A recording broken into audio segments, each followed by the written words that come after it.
Bismillahirrahmanirrahim. Assalamualaikum warahmatullahi wabarakatuh. Asyhadu an la ilaha illallah wa asyhadu anna Muhammadar Rasulullah. Allahumma salli ala Sayyidina Muhammad wa ala ali Sayyidina Muhammad. Alhamdulillahi rabbil alamin. Saudara-saudaraku yang seiman, setauhid Islam di mana saja berada.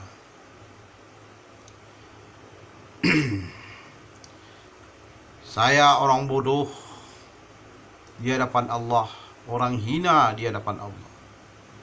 Akan melanjutkan konten ini. Jadi sebelum itu, marilah kita pertegas keyakinan kita. Insya Allah aku yakin seluruh umat Islam yang hidup di awal zaman maupun hidup di akhir zaman selalu dalam lindungan Allah. Kalau yang udah mendului kita dilindungi Allah di alam barzahnya, berarti kalau dilindungi Allah di alam barzah, mereka itu saudara-saudara kita itu adalah mendapat rahmat barzah. Dan bagi yang mulia, saudara-saudara kita juga itu, maksudnya yang mulia itu yang ditempatkan di langit, itu sudah dijamin kebahagiaan dan kemuliaannya di langit. Yang nomor satunya Nabi Muhammad SAW dan orang-orang langit. Begitu juga kita hidup di yang masih hidup di dunia, yang masih diberi umur panjang. Insya Allah aku yakin selalu juga dalam lindungan Allah. Dan diberi rahmat oleh Allah seluas-luasnya. Rahmat selamat. Rahmat sehat lahir dan batin. Rahmat panjang umur. Rahmat rezeki yang melimpah, yang halal dan baik. Rahmat diberi kelapangan dalam segala hal, dan yang lain-lainnya nggak bisa kita rinci satu persatu. Semoga kita ini, baik yang hidup, baik yang sudah melalui kita, selalu dalam melindungi Allah dan selalu dalam ridhonya. Dan kita nanti akan bertemu di akhirat nanti bersama-sama di sorga. Insya Allah aku yakin masuk sorga semuanya umat Islam bersama inti sorga silaturahmi. Insya Allah aku yakin. Amin, amin ya rabbal alamin. Jadi kita keluar topik lagi nih. Mungkin nanti konten kita mungkin menukar judulnya untuk sementara, selingan namanya, selingan. Karena kita harus juga mengikuti fenomena keadaan umat Islam sekarang ini. Nah, harus kita ikuti juga itu. Karena ada gelagat-gelagatnya yang bikin umat Islam ini bisa pecah belah. Ini dari mana penyebabnya? Harus kita ikuti di YouTube juga. Kita dengar di YouTube ini atau di tempat-tempat lain atau melalui siaran-siaran, melalui dakwah, ceramah, kita harus ikut mendengarkan. Dan ikut mengevaluasi namanya. Kalau ada ilmu kita di sana, harus kita ikut evaluasi. Kalau dapat kita ini jangan tambah merusak atau tambah memecah belah. Bagaimana kita cari solusinya untuk kebaikan seluruh umat Islam yang ada di dunia ini. Jangan kita menambah-nambah memprovokasi. Jangan. Kita beri kesejukan. Kalau ada ilmu kita kan, kita beri kesejukan kepada teman-teman kita, saudara-saudara kita yang berbeda pendapat. Sekarang ini perbedaannya adalah masalah nasab nih. Nasab para habib digoyang. Para habib ini digoyang. Memang habib ini kan berasal dari Arab. Iya, digoyang dia. Ada yang mengatakan dia udah putus nasabnya. Tapi banyak pula yang mendukung. Nah, jadi kita di sini menjadi penengah aja. Jadi penengah aja kita. Kita nggak bisa membenarkan ini, menyalahi ini, bukan begitu. Sebab kita ini ada corong doang. Ini menurut Imam Al-Mahdi. Karena Imam Al-Mahdi sudah ada kesempurnaan dari sekarang. Dulu Imam Mahdi gaib, Imam Mahdi nyata, lanjut ke Al-Mahdi, sekarang kesempurnaan namanya udah keluar, Imam Al-Mahdi. Jadi saya ini sebagai corong doang, orang bodoh ini sebagai corong doang. Sebagai corong doang. Menyampaikan perkabaran dari langit dan dari bumi, itu aja. Jadi kita umat Islam ini harus ikut bagaimana keadaan umat Islam ini sekarang ini. Harus kita ikut juga memberikan solusi yang terbaik kepada kedua belah pihak. Itu. Kepada kedua belah pihak. Jadi ini menurut Imam Al-Mahdi, saya mengatakan, saya menyampaikan doang masalah nasab nih. Kalau ribut. Lebih baik, tapi lebih baik saya seorang bodoh ini dari Imam Al-Mahdi ya. Yang menyebabkan ini terjadi ini kenapa? Pasti ada yang gaibnya mengganggunya ini ya. Ini yang nggak dibaca-baca orang nih, orang nih nggak tahu kenapa sebabnya terjadi ini. Setiap umat Islam ribut, berbeda juga menimbulkan perpecahan belah, menimbulkan sengketa, atau akhirnya menimbulkan peperangan antara sama bisa, berarti ada yang mengganggu. Tapi kalau masih perbedaan disikapi dengan lapang dada, lapang hati, dengan pikirannya jernih, itu masih normal. Tapi ini keadaannya mulai berlarut-larut keadaan ini. Maka diberi solusi lah sama Imam Al-Mahdi yang melalui corongnya Asrullah, orang bodoh yang sangat bodoh, paling bodoh di dunia di depan Allah. Orang hina yang sangat hina, paling hina di dunia di depan Allah. Ini corong doang nih, nyampein doang. So kita udah tahu dulunya fitnah Dajjal bergerak. Kenapa terjadi fitnah Dajjal? Padahal kan ada perlawanan ketika itu. Dari orang-orang langit di bawah pimpin Nabi Muhammad SAW. Kenapa fitnahnya masih terjadi? Kan sudah saya bilang, dalam suatu peperangan, dari jam ke jam, dari hari ke hari, dari bulan ke bulan, tahun ke tahun, itu kemenangan yang bersifat sementara terjadi itu. Kadang-kadang orang langit yang memperoleh kemenangan, kadang-kadang Dajjal gaib yang memperoleh kemenangan. Gitu dalam peperangan sampai usainya. Kalau usainya udah kemenangan total, itu baru udah kalah salah satunya. Kalau belum pasti terjadi itu. Bergelombang itu.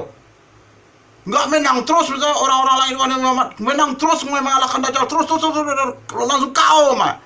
Kalau itu terjadi, mah nggak ada fitnah Dajjal, nggak sempat pernahnya keluar. Tapi bukan begitu dalam peperangan. Begitu jihad kecil di zaman Rasulullah dulu, kan ada kalah, ada menangnya. Kalau dulu, kalau kalahnya, ini orang munafik yang memfitnah. Orang munafik yang memfitnah sama Islam. Dibilang ke saudara ikut perang. Kan sudah saya bilang kepada kalian, jangan ikut berperang. Matilah kau, itu istilahnya. Orang munafik yang memfitnah kalau zaman dulu.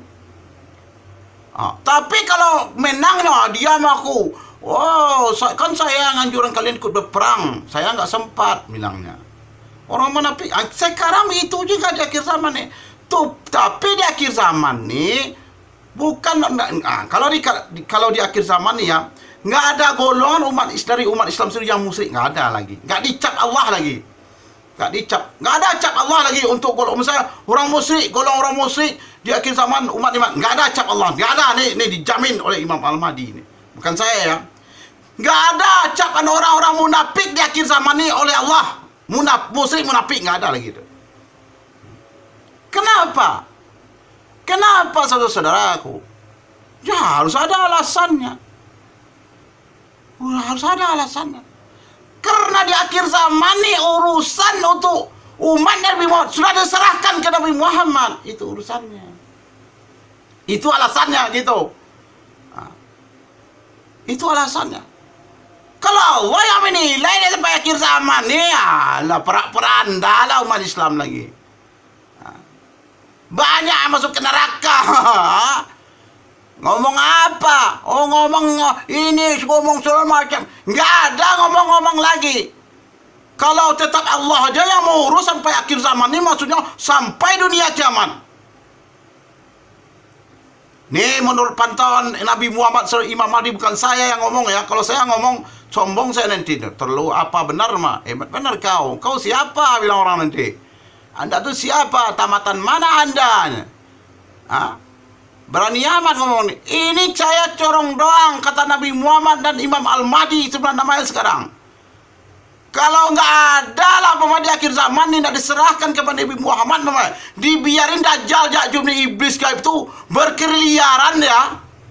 Seluruh di akhir zaman ini masuk neraka semuanya. Janganlah congkak lagi kalian semua. Termasuk saya. Hah? Kenapa? Sedang adanya perlawanan dari Nabi Muhammad Sallallahu alaihi wasallam orang langit. Sedang ada juga fitnah Dajjal. Apalagi kalau nggak ada. Tentu bebas pimpinan Dajjalnya bergerak kemana-mana. Tapi karena ada perlawan dari Nabi Muhammad orang langit, karena sudah diserahkan oleh Allah, maka di akhir zaman ini umatnya Nabi Muhammad SAW diserahkan ke Nabi Muhammad SAW.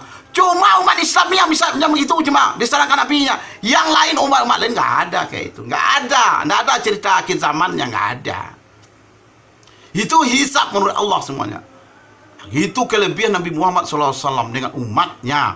Karena kan sudah bilang, kenapa dilebihin kayak itu? Karena dari ruhnya berbeda. Yang menentukan derajat umatnya dari ruhnya. Kan udah berkali-kali saya ngomong, ruh Nabi Muhammad dengan ruh umatnya berbeda dengan ruh Nabi lain dan umatnya. Itu di situ derajatnya. Derajat terletak daripada ruh, dari rahasia Allah itu. Gitu.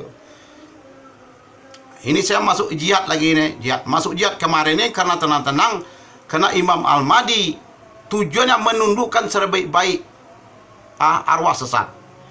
Karena arwah sesat tidak bisa ditundukkan sebaik-baik, maka harus dikeraskan. Dia tetap ditundukkan dengan keras lagi. Jihad namanya lagi sekarang. Nih kita baca nih masalah nasab nih. Mulai ribut nih. Tapi orang ini nggak pernah membahas kenapa sekarang ini ribut kayak itu tuh. Nggak pernah. Apa yang menyebabkannya? Kalau dulu umat Islam di jihad akhirat ribut, itu karena pengaruh pindah Dajjal. Bangsa-bangsa bisa berperang dia. Bangsa-bangsa.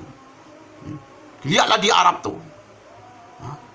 Terjadinya perbukuasaan di Suriah, Arab Saudi dengan Yaman. Bangsa-bangsanya hancur. Itu fitnah Dajjal besar. Skalanya besar fitnah Dajjal. Kenapa terjadi fitnah Dajjal? Karena ada pertanyaan pula begitu. Yang nyebut fitnah Dajjal udah datang, fitnah Dajjal udah. Kenapa terjadi fitnah? Padahal Nabi Muhammad di orang-orang langit diperintah oleh Allah, diserahkan untuk menghadapi Dajjal di akhir zaman. Tapi sama gaib ya, belum nyata. Maka banyak yang nggak tahu ini perang terbesar antara hak dengan batil telah terjadi.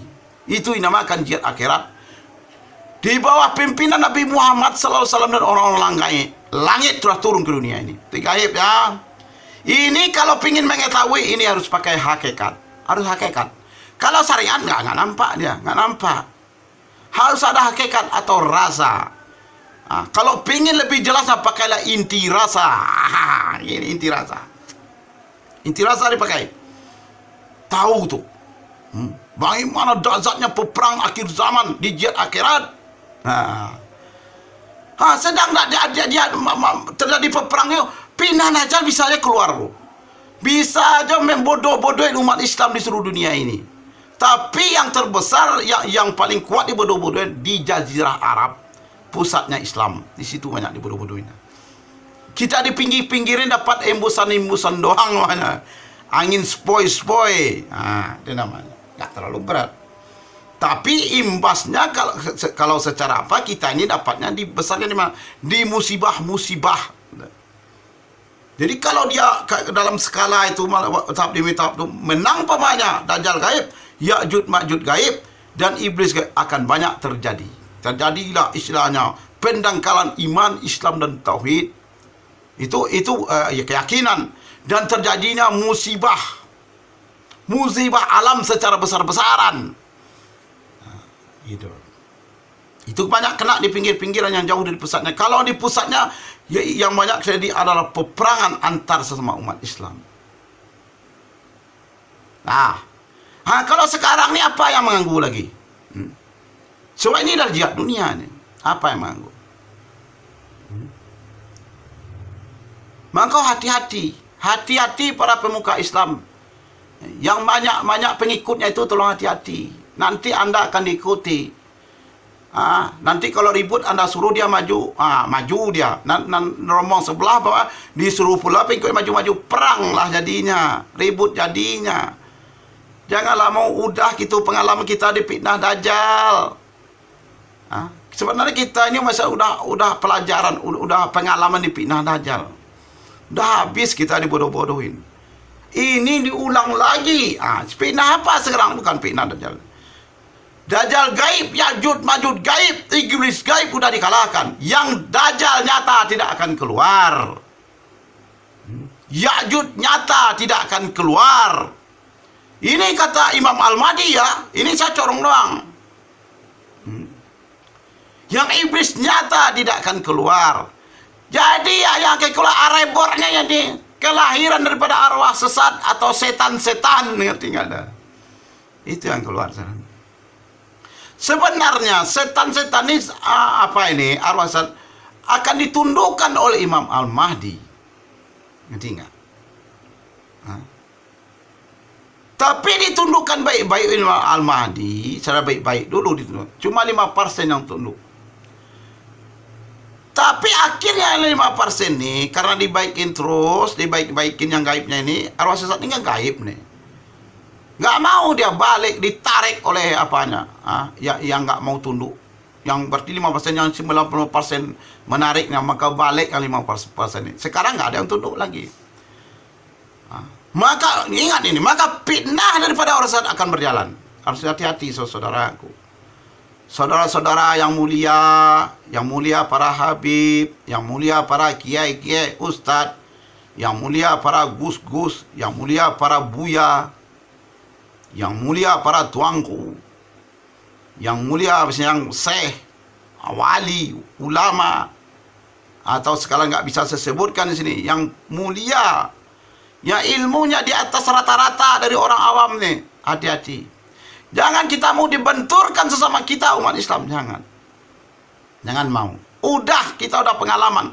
Nanti kalau kita mau dibentuk kayak itu, nanti musibah datang lagi bertubi-tubi, musibah datang lagi, persengketaan ini membawa balai bencana. Jangan udah, tolonglah para yang mulia-mulia ini. Yang mulia-mulia ini para ustadz, segala macam nggak bisa sebut sesuatu. Tolong tahan diri, tahan ego kebenaran masing-masing, ego kebenaran paham masing-masing, tolong ditahan. Nih, saya menyampaikan doang nih. Karena yang bergerak sekarang adalah fitnah arwah sesat. Kejadian-kejadian dari yang lahir ini pasti dari yang gaib kejadiannya dulu. Nampak dipastikan itu.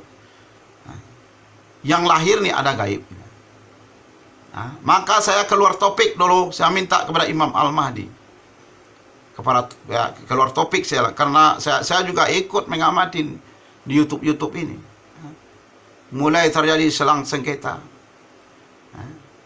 Ini ada tujuan itu membunuh-bunuhin kita untuk memecah belah umat Islam. Kesatuan umat Islam terpecah belah. Yang untung siapa? Yang untung pengikut arwah sesat yang nyatanya, itu yang untung. Ngerti nggak kalian? Yang untung pengikut arwah sesat yang nyatanya. Kalau arwah sesat kan dia gaib. Yang diuntungkan dia adalah pengikut arwah sesat ada nyatanya. Yang itu yang akan beruntung. Kapan kita ini akan maju lagi? Kapan Islam ini akan jaya lagi? Karena kita mau mengikuti apa tadi? Fitnah dari arwah sesat. Marilah kita bersatu. Kita ambil aja ini. Syarat atau Islam ini cuma dua aja. Sama rukun imannya, sama rukun Islamnya. Janganlah terlalu dibahas yang sunah-sunah. Kalau kita yang bahas sunah-sunah, berbeda tuh semuanya. Berbeda. Imam-imamnya ya berbeda cara sunahnya. Cara sunah sholatnya. Kalau ribut ya nggak akan selesai sampai kiamat. Nggak akan selesai-selesai ini. Kalau perbedaan aja kita bahas ini terus-menerus, para pemuka-pemuka Islam yang mulia ini, yang mulia-mulia ini, mau di kalangan NU, Muhammadiyah, mau di kalangan orang Arab semuanya. Kalau perbedaan aja yang kita cari terus-menerus, tidak akan selesai-selesainya sampai dunia kiamat. Kalau perbedaannya kita cari terus-menerus, akan masuklah sekarang ini fitnah arwah sesat. Ngerti nggak? Jangan Anda kira arwah sesat ini sedikit, triliunan banyaknya di dunia ini arwah sesat. Dari zaman Nabi Adam dulu, maksudnya dari keturunan Nabi Adam, kan ada yang membangkang kepada Allah. Siapa Kabil siapa itu? Saya nggak membaca-baca sejarah itu. Saya nggak menghafal. Sampai kepada keturunan Korun, Fir'aun sampai terus sampai sekarang ini. Berapa banyaknya itu? Itu yang akan mengadu domba kita lagi. Memang skalanya sudah mengecil kan, tidak sama dengan fitnah Dajjal. Ngecil skalanya sekarang ini. Tapi kita tetap harus waspada. Kewaspadaan jangan hilang. Maka kalau mau ya, kalau dulu saya kasih tahu kalau yang ingin berjihad di jihad akhirat dulu. Apa itu? Saya ada zikirnya biasa-biasa, enggak zikir tinggi-tinggi kayak tasawuf. Bukan anak Imam Al-Mahdi atau Nabi enggak tahu tasawuf, tahu dia. Tapi di akhir zaman ini nggak perlu tinggi-tinggi amat pengajiannya. Karena jalurnya tidak jalur hisab lagi. Karena keselamatan kita ini ditentukan jihad tadi. Jihad siapa? Jihad orang-orang langit di Baitul Muhammad. Dan di dunia ini, keselamatan kita untuk mendapatkan inti surga nanti ditentukan oleh jihad dari Imam Al-Mahdi. Ngerti nggak? Kalau dulu saya kasih tahu, zikir ini Allahu Akbar, kun fayakun, kiamat, Dajjal, dan para pengikutnya udah sampai di situ aja. Atau dilanjutkan Dajjal, Ya'jud, Ma'jud, Iblis dan para pengikutnya. Itu saya kasih zikir jihad dulu. Di jihad akhirat. Allahu Akbar. Kun fayakun, kiamat. Dajjal, Ya'jud, Ma'jud, Iblis dan para pengikutnya. Itu jihad akhirat, itu zikir. Itu zikir jihad namanya. Banyak-banyak macam itu. Dulu sudah saya katakan gitu. Siapa yang mau ikut berjihad, banyaklah baca itu. Itu aja sudah cukup. Karena kita mengikut doang. Yang akan berjihad ini bukan kita. Maksudnya kita ikut andil aja di sana itu maksudnya. Tidak pakai senjata, tidak pakai dana, tidak pakai kekuatan otot darah, tidak minta-minta donasi lah, tidak minta-minta donasi. Tidak akan minta sedekah-sedekah, enggak. Nggak perlu mengeluarkan dana. Tidak perlu pakai senjata. Tidak perlu kekuatan otot raga. Harus orang-orang yang badan kuat-kuat. Enggak, itu jihad kecil. Walaupun orang udah tua, walaupun perempuan, baru nenek-nenek, kakek-kakek, orang muda semua, baca aja itu banyak. Kalau dulu di jihad akhirat, jihad akhirat udah selesai. Jihad akhirat udah dimenangkan oleh orang-orang langit di waktu Nabi Muhammad SAW. Dan menang menghadapi, sudah menghancurkan, mengkiamatkan Dajjal gaib, Ya'jud, Ma'jud gaib, Iblis gaib. Dah selesai itu. Titik, tidak ada, ditutup. Titik, tidak ada cerita itu lagi. Jadi sekarang ini apa kita Kita berjihad apa lagi? Ada arwah sesat. Ini yang diganggu sekarang nih. Yang ketua-ketua, yang pemuka-pemuka Islam yang diganggu nih. Ribut masalah nasab. Ini, saya nggak akan menceritakan nasab. Nasab anda gali aja. Anda ahli masing-masing. Saya nggak perlu keikutan. Cuma saya memperingatkan, tahan diri. Tahan diri kita. Ada yang mengadu domba kita. Yang gaibnya. Siapa itu? Arwah sesat. Atau setan-setan. Ngerti nggak ada? Setan gaib maksudnya ya. Dia akan memberi untung kepada pengikutnya yang nyata. Kayak Israel tuh beruntung lah tuh. Makin beringas ya. Kayak orang-orang di luar Islam yang benci kepada Islam akan beringas ya. Mau nggak kalian kayak itu? Makin beringas Israel karena Palestina nanti. Mau nggak kalian kayak itu tuh? Mau nggak? Mau. Mau kayak itu. Berpecah belah lah kalian terus menerus. Kalau nggak mau dibilang. Kalau nggak mau dikasih tahu. Kok kalian tetap berpecah belah sekarang nih? Yang diuntungkan adalah anak pengikut dari arwah sesat ini yang nyatanya. Ingat nih kalian. Apa kalian tidak merasa hibah melihat orang-orang Rohingya itu di Burma itu nggak hibah kalian? Akan makin beringas. Itu kan dia itu pengikutnya nyata. Yang nyatanya sudah jelas di luar Islam. Yang beringas kepada Islam itu maksudnya yang beringas. Yang bengis, yang kejam kepada umat Islam. Kalau yang nggak kejam nggak masuk. Yang bengis, yang pengen menghancurkan Islam aja dia. Itu pengikut arwah sesat yang nyatanya. Kayak Israel tuh. Jadi kalau kalian mau diadu domba terus menerus, yang diuntungkan bukan kita umat Islam. Kita ya umat Islam nih makin dirugikan secara nyatanya, secara keyakinan juga. Ngerti nggak? Yang diuntungkan adalah pengikut arwah sesat yang nyatanya kayak Israel itu betapa kuat dia nanti. Dia akan makin beringas kepada orang-orang saudara kita Palestina. Begitu aja di Rohingya nanti. Begitu aja di bela-bela dunia lain. Akan terbanyak nanti tadi Islamfobia. Ngerti nggak kalian? Karena ulah kalian tuh pemuka-pemuka Islam. Mau aja dibodoh-bodohin. Mau aja dia domba. Kalau dulu kan apa itu? Fitnah Dajjal. Sekarang fitnah arwah sesat. Atau fitnah setan. Ngerti nggak jelas nih? Mau tahan diri. Saya nggak membela ini. Saya nggak membela itu. Kalau membela itu lain cerita. Kita sama umat Islam. Tidak. Cuma tahan. Kalau ada yang masalah di rumah, luruskan. Kalau ada terjadi kesalahan, minta maaf. Nggak apa-apa. Jangan gengsi-gengsi minta maaf sesama umat Islam. Begitu pula kalau orang yang benar-benar tolong dimaafkan yang salah. Bagaimana? Kalian tuh kan orang-orang hebat berilmu tinggi, tapi mengaku orang berilmu. Orang berilmu itu kan mulia biasanya nih. Kalau ilmu dipergunakan kepada ridha Allah. Tolonglah udah, hentikan. Hentikan masalah nggak terlalu penting nih, hentikan. Anda harus tahu saya katakan. Yang Imam Al-Madini dua sepasang ada keturunan darahnya. Keturunan darah yang paling dekat dengan darah Nabi Muhammad. Itu yang akan jadi Imam Al-Mahdi di akhir zaman nih. Darah bukan keturunan, bukan yang dekat Nabi Muhammad, bukan yang hidup susulan Nabi Muhammad. Enggak gitu. Yang paling dekat darahnya dengan Nabi Muhammad SAW. Itu yang akan jadi Imam Al-Mahdi di akhir zaman. Ada pula keturunan ruhnya. Maksudnya yang paling dekat ruhnya dengan ruh Nabi Muhammad SAW.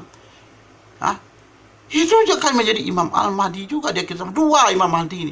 Ada keturunan ruhnya, ada keturunan darahnya.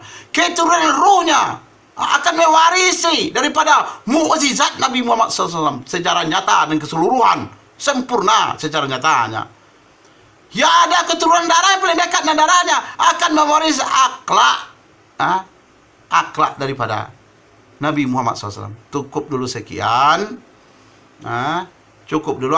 Nggak lupa saya berterima kasih kepada yang telah mensubscribe dan yang tidak mensubscribe atau belum subscribe. Saya mengucapkan terima kasih karena saya kata saya tidak berbisnis di sini. Saya menyampaikan tugas dari Nabi Muhammad, dari orang langit dan Imam Al-Mahdi sekarang ini. Mu ada sakret, alhamdulillah. Ndak sakret, alhamdulillah. Mu anda penonton video saya ini, alhamdulillah. Anda tonton, alhamdulillah. Mu anda berkomentar, apa saja komentar anda, alhamdulillah. Yang tidak berkomentar, alhamdulillah. Yang bertanya, alhamdulillah. Yang tidak bertanya, alhamdulillah. Cukup sekian dulu. Assalamualaikum warahmatullahi wabarakatuh.